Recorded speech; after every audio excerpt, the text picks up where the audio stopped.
a truly impressive creature. No, not the land snail! Protected with my life as a vehicle comes driving past. Rexon and myself can't seem to avoid each other at the moment.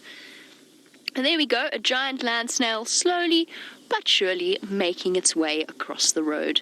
Fortunately, I'm here to draw attention to it, but most guides moving very slowly are very, very conscious of the... Rexon's just turned around, he's not having any of it. Very conscious of the presence of creatures like this, particularly after the rain. Gives you an idea of just how fast land snails move. Hold on a second. Oh, I'm not wearing my watch. We need to time this. Let's make a mark. Here. And let's say, how long is that? It's roughly 10 centimeters. There we go. Let's time.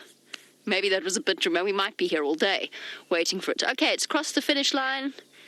1, 2, 3, 4, 5, 6, 7. Okay, I'm going to guess here, because I can't be bothered to wait for it to get all the way to the finish line, that it's probably going to take about 30 seconds to cover about 10 centimeters. So what's that? That's about 20 centimeters per minute. That's its speed. In kilometers per hour, that would be slow, give or take a couple of units of measurement. You can do the math for me in a moment. So to cover about 20 centimeters would take this land snail about a minute. And the reason I'm drawing attention to that is, of course, because it all plays part of the reason that they're designed in the way that they are. When you move this slowly, imagine you are one lone land snail traveling along at this speed, tremendously fast. Oh, we've finally reached the finish line. There we go.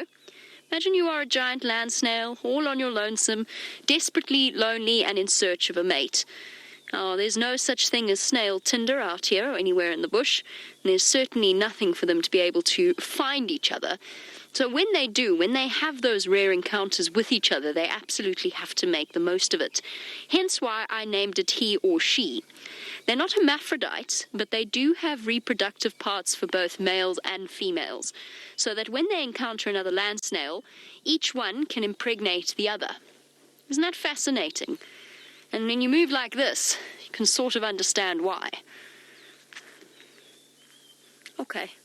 Good luck, Mr. Land Snail. I'm not going to touch it or move it out of the road. Nobody's going to drive over it. We know where it is. It knows where it is.